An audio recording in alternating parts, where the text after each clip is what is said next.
Bismillahirrahmanirrahim. Assalamualaikum warahmatullahi wabarakatuh.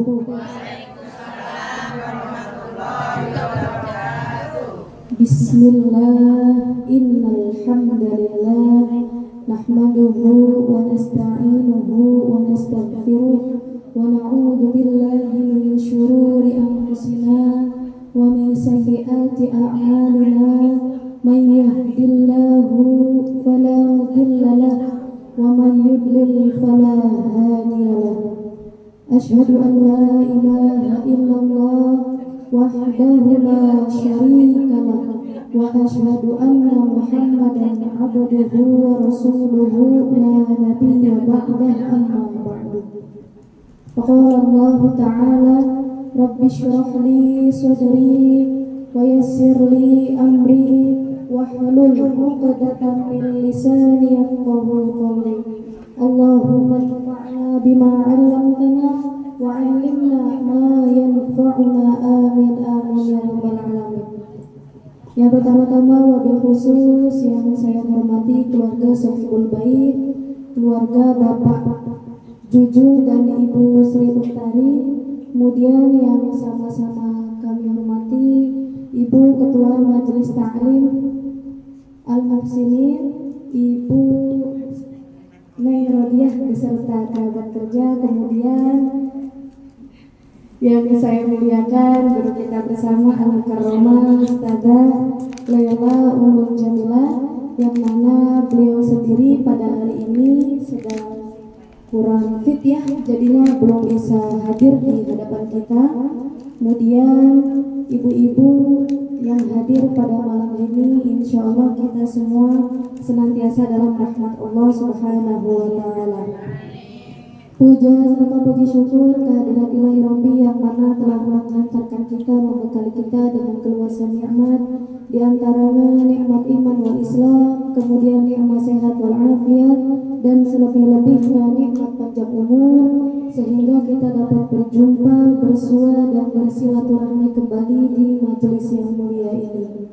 Salawat serta salam marilah kita limpah curahkan kepada junjungan Nabi agung kita, Nabi Muhammad sallallahu alaihi wasallam, yang dengan keagungannya dan karunia-Nya insya Allah kita semua yang hadir pada malam hari ini kelak mendapatkan syafaatnya di yaumil akhir nanti. Amin amin ya rabbal alamin. Bagi ibu-ibu jamaah Majelis Ta'lim Al-Muhsinin yang dirahmati Allah, ibu-ibu bagaimana kabarnya malam hari ini? Alhamdulillah, setelah sekian purnama saya belum ketemu lagi nih sama ibu-ibu ya, Masya Allah. Ini saya diberikan kesempatan, diberikan pengalaman yang berharga untuk bertemu kembali serta bersilaturahmi lagi di hadapan ibu-ibu semuanya. Alhamdulillah. Namun sebelum kita memulai pengajian pada malam hari ini, ada baiknya marilah kita sama-sama membacakan suratul Fatihah, wabil khusus kepada guru-guru kita yang telah terdahulu. Semoga Allah senantiasa memberikan keberkahan kepada kita, apa-apa yang disampaikan guru kita semoga berkah dan manfaat bagi kita semua. Al-Hadiyah Al-Fatihah. A'udzu billahi minasyaitonir rajim. Bismillahirrahmanirrahim. Alhamdulillahi rabbil alamin. Ar-Rahmanir Rahim. Maliki yaumiddin. Iyyaka na'budu wa iyyaka nasta'in. Ihdinas siratal mustaqim. Siratal ladzina an'amta 'alaihim ghairil maghdubi 'alaihim waladdallin. Amin. Rabbighfir lana wa liwalidayna. Amin amin amin ya rabbal alamin. Baik ibu-ibu yang dirahmati Allah, alhamdulillah hujan-hujan wayah kieu ya. Adem-adem lagi musim hujan, Masya Allah. Memang lagi musim hujan, musim batuk pilek kan begitu ya. Sama itu guru kita juga lagi batuk pilek. Apa tadi suaranya katanya gitu? Gantiin mama ya gitu. Soalnya ini suaranya udah kayak kodok begitu. sih udahlah sekalian aja kata saya gitu.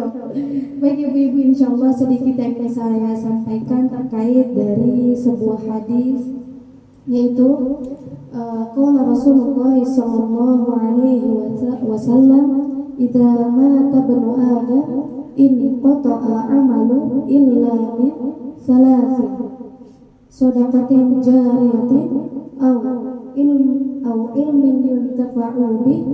Yang ketiga adalah awwaladin sholihin yad'ulah. Hadis yang saya sampaikan ini terkait tentang amalan-amalan yang nanti akan kita bawa setelah kita wafat. Ini mah sebagai pengingat kita kan begitu ya, apalagi mau akhir tahun kudu banyak-banyak muhasabah diri. Sudah seberapa banyak kita melakukan hal-hal baik. Katanya idza mata ibnu adam, ketika atau apabila anak Adam itu wafat, terputuslah amalannya kecuali tiga. Yang pertama adalah sedekah jariyah, yang kedua adalah ilmu yang bermanfaat, dan yang terakhir adalah doa anak yang soleh, atau kita juga bisa nyebutnya anak yang soleh. Jadi tiga hal ini, amalan dari tiga hal ini yang akan menyelamatkan kita dan terhindarnya diri kita dari siksa kubur. Malam Jumat ngomongnya siksa kubur lagi kan begitu ya. Gak apa-apa, biar kita sama-sama mengingat kan seperti itu. Memang hadis ini akan mengingatkan kita bahwasanya apa sih yang sudah kita lakukan di dunia ini kan begitu ya. Sudah seberapa banyak amal baik kita yang sudah kita lakukan seperti itu. Yang pertama katanya sedekah jariyah. Sedekah jariyah ini adalah salah satu bentuk sosial yang diajarkan oleh agama kita, memberi kan seperti itu ya, memberi dengan melalui sedekah. Sedangkan memberi sedekah itu tidak hanya menggunakan uang, bisa juga dengan yang lain, karena sedekah itu mah kita kagak butuh nunggu kaya dulu, nggak butuh nunggu kaya dulu. Ada pun gitu kan ya, selain berupa materi, sedekah juga bisa berupa non materi. Kalau sedekah materinya kadang kita berbentuk uang kan begitu ya, berbentuk beras sembako, berbentuk minyak ya, dan lain-lainnya. Tapi yang non materi juga ada.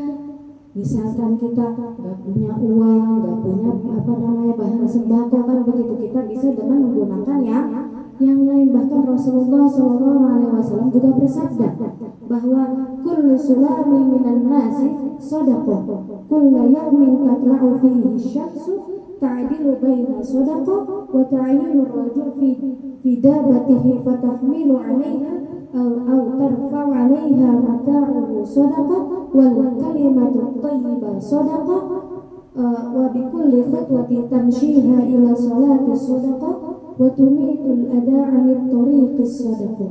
Ada 5 hal yang dianggap ini termasuk non materialnya dari sedekah. Katanya apa kata Rasulullah? Setiap tubuh kita ini kudu disedekahin. Apanya? Bukan tubuh kitanya, bukan, tapi tenaganya kita sedekahin selama matahari masih terbit dari sebelah timur. Kalau barat mah justru kalau barat pintu amal kita sudah tertutup itu karena udah kiamat kan gitu. Justru selama matahari masih terbit sebelah timur. Kata Rasulullah, yang pertama adalah bentuk sedekah non material. Yang pertama adalah mendamaikan antara dua orang yang berselisih, tetangga kita, saudara kita, anak kita berantem. Kudu kita sebagai orang yang beriman, orang Islam kudu apa? Mendamaikan. Itu sedekah yang pertama, dianggap sedekah itu. Islam itu simpel. Islam itu fleksibel. Sesuatu yang kecil itu selama itu Allah ridhoi, selama itu menuju jalan kebaikan, maka akan dinilai sebagai pahala. Itu yang pertama. Kemudian yang kedua adalah membantu seseorang untuk menaikkan dirinya ke atas kendaraan atau membawakan barangnya seseorang sampai ke atas kendaraan. Ya barangkali kita ketemu teman kita, sahabat kita, kerabat kita yang sedang butuh pertolongan, dibantu. Itu adalah bentuk sedekah. Begitu juga kita ngeliat teman kita di pasar lagi ribet banget kan, begitu ya. Bawain, jangan dikantongin, jangan. Kuliah jangan sampai bawa nyampe ke rumah kita. Lah itu namanya bukan sedekah, nyuri. Kita bantuin, butuh apa kita tolongin, kita pegangin dulu belanjaan teman kita. Kalau udah agak ribet lagi kita kasih, jangan kasih setengahnya, jangan kasih semuanya. Kemudian yang ketiga adalah wal kalimatit thayyibatis sedekah. Adapun ucapan yang baik adalah sedekah. Lah bukan senyum doang yang sedekah. Kalimat baik juga sedekah. Berkata yang baik, berbicara yang baik, itu kan menasehati orang. Sehari aja kagak ada tuh dari mulut tuh yang jelek-jeleknya. Udah alhamdulillah sedekahnya udah satu hari full, itu dari pagi sampai malam. Nah, kemudian yang keempat adalah setiap langkah kita menuju tempat sholat atau tempat masjid itu dinilai sebagai pahala sedekah. Bukan hanya sholat, tapi juga misalkan ke pengajian, gitu kan ya, ke tempat menuntut ilmu, itu juga termasuk sedekah. Kenapa? Karena kita menjihadkan diri kita untuk apa? Untuk mengamalkan atau menyertai diri kita mendapatkan ilmu, untuk memperoleh sebuah ilmu, itu dinilai sebagai sedekah. Yang terakhir adalah ini paling simpel, menyingkirkan sesuatu yang berbahaya di jalan. Ada paku, kita singkirin, bawa pulang. Barangkali butuh kan, begitu ya. Jangan, kita singkirin. Kalau bisa kita apain, kita buang kayak begitu ya. Takutnya kalau buang ke tong sampah terkeinjak sama tukang sampah. Nah ini gimana caranya hal yang buruk ini tidak melukai orang lain? Kalau nggak bisa semuanya, minimal kita tidak mengganggu kehidupan orang. Nah itu sudah termasuk sedekah jariyah. Sedekah jariyah itu adalah praktik amalan yang tidak pernah terputus pahalanya. Nah, kalau misalkan kita menyingkirkan sesuatu yang berbahaya aja di jalan kan, begitu ya, kemudian kelihatan orang yang mana kita tidak tahu, kalau orang itu melihat kita menyingkirkan, itu kita akan ditiru terus. Orang itu tuh yang kemarin minggirin paku di jalan, itu akan terus, nanti orang yang melihat itu akan menteladani amalan itulah yang akan menjadi amal jariyah. Dan yang amal jariyah yang tadi saya sebutkan ini bukan batasan. Ibu bisa melakukan hal-hal yang lain, ini hanyalah contoh dari Rasulullah SAW sebagai bentuk sedekah yang non material. Itu yang pertama, sedekah jariyah. Ingat, sedekah sama zakat itu bedanya di mana? Kalau sedekah itu kapan baik, kita ada waktu, kita ada tenaga, ada rezeki, kan begitu ya, langsung dikeluarkan. Kalau zakat enggak, zakat itu ada syaratnya, ada zakat fitrah setiap bulan Ramadan. Ada lagi dengan zakat-zakat yang lain. Kalau zakat kan ada syaratnya. Yang pertama, harta kita kudu satu nisab. Berapa satu nisab? 85 gram emas. Sekarang 85 gram emas nolnya ada berapa? Saya tanya nolnya ada berapa? Kita tahu 9 kan? Apa 8 kali ya? Begitu deh pokoknya mah. Ya itulah ratusan juta begitu ya. Tapi harta yang kita miliki sebanyak 85 gram emas, mau itu berbentuk perhiasan emasnya kah atau berbentuk uangnya kah, kita tunggu dulu sampai 1 tahun. Kalau belum 1 tahun udah habis, berarti kita tidak wajib zakat.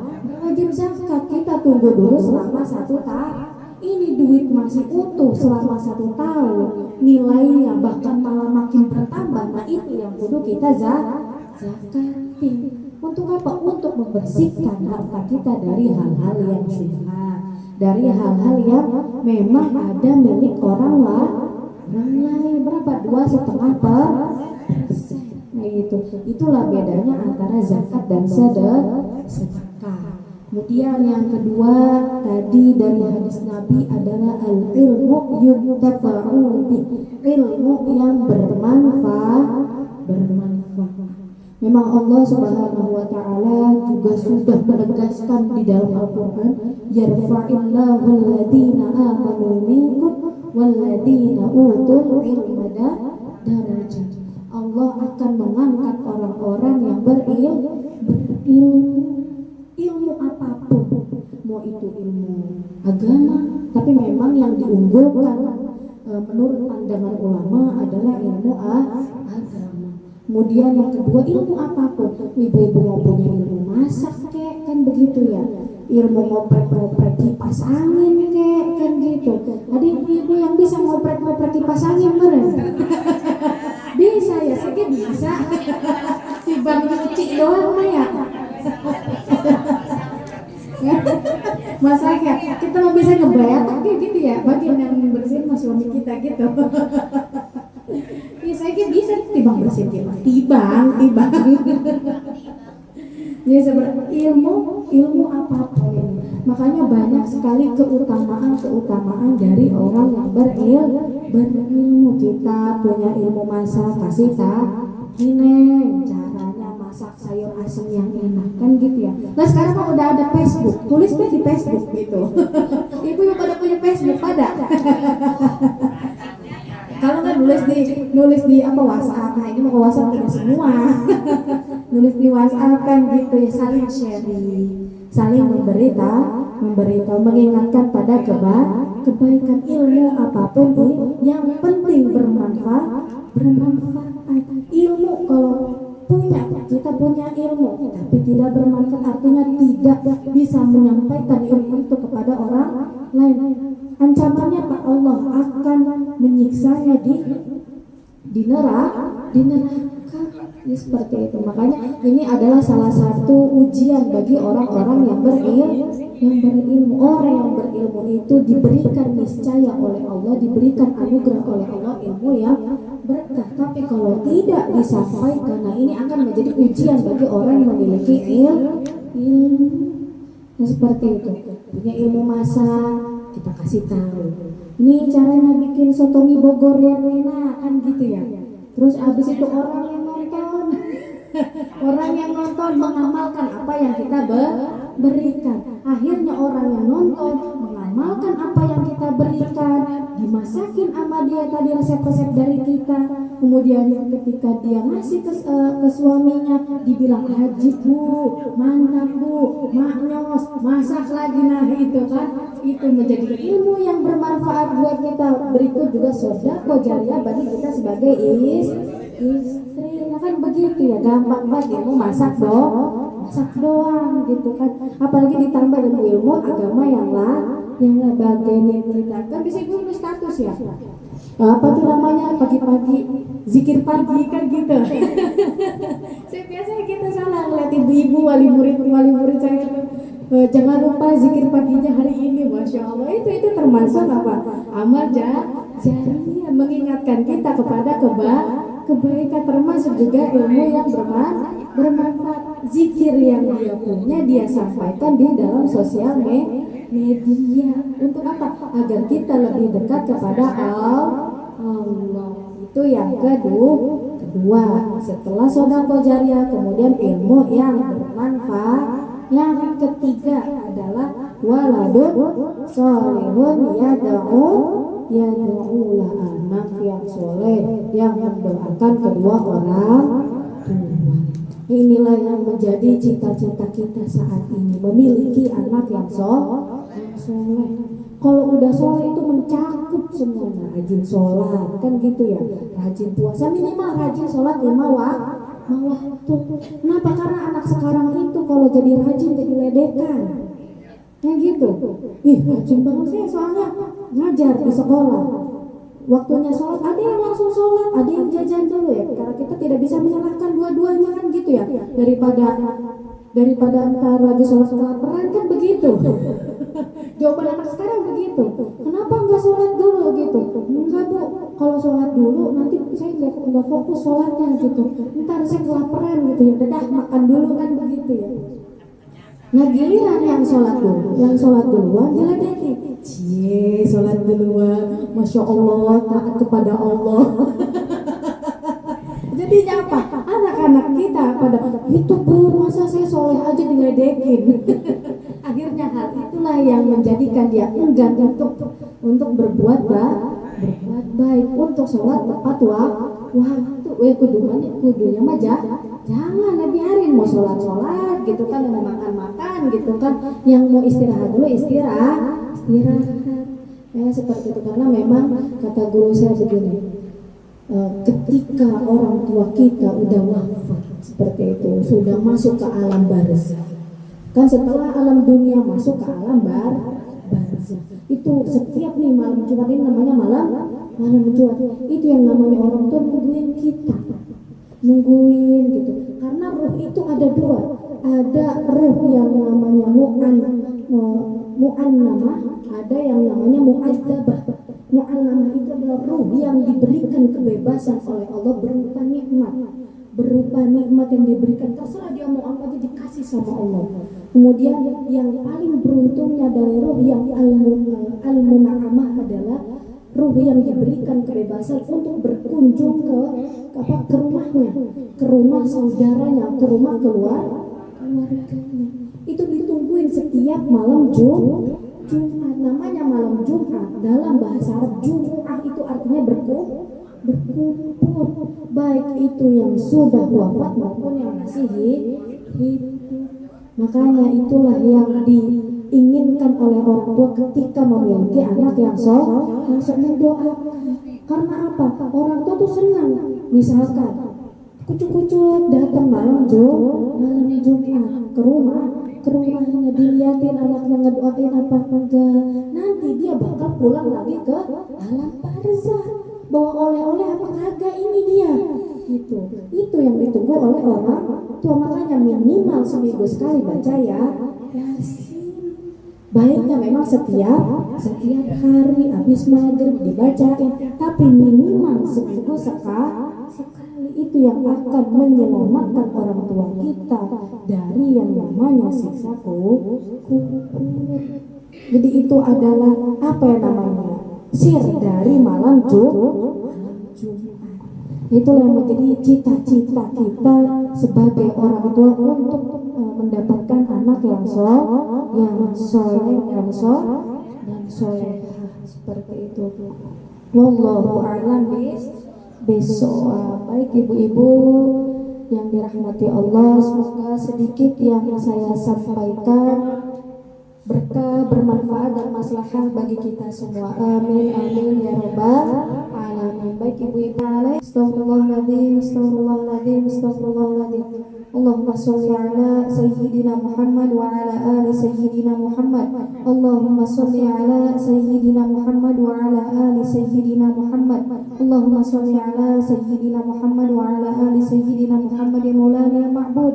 Bismillahirrahmanirrahim. Hamdan الشاكرين حمد الناعمين حمدا يوافي نعمه ويكافئ مزيدا يا ربنا لك الحمد ولك الملك ولك الشكر كما ينبغي لجلال وجهك الكريم ولعظيم سلطانك اللهم إنا نسألك سلامة في الدين وعافية في الجسد وزيادة في العلم وبركة في الرزق وتوبة قبل الموت ورحمة عند الموت ومغفرة بعد الموت اللهم هون علينا يا الله في سكرات الموت والنجاة من النار والعفو عند الحساب ربنا لا تزغ قلوبنا بعد إذ هديتنا وهب لنا من لدنك رحمة إنك أنت الوهاب اللهم يا ميسر كل عسير يسر لنا كل أمر عسير فإن تيسير كل عسير عليك يسير اللهم إنا نسألك الهدى والتقى والعفاف والغنى ربنا ظلمنا أنفسنا وإن لم تغفر لنا وترحمنا لنكونن من الخاسرين ربنا اغفر لنا ولوالدينا وارحمهم كما ربونا صغارا ربنا آتنا في الدنيا حسنة وفي الآخرة حسنة وقنا عذاب النار بفضل سبحانك ربك رب العزة عما يصفون وسلام على المرسلين والحمد لله رب العالمين نسألك الإجابة الفاتحة أعوذ بالله من الشيطان الرجيم الحمد لله رب العالمين الرحمن الرحيم مالك يوم الدين إياك نعبد وإياك نستعين اهدنا الصراط المستقيم صراط الذين أنعمت عليهم غير المغضوب عليهم ولا الضالين آمين رب اغفر لنا ولوالدينا آمين آمين آمين يا رب العالمين. Baik ibu-ibu, kurang lebihnya mohon maaf dari saya.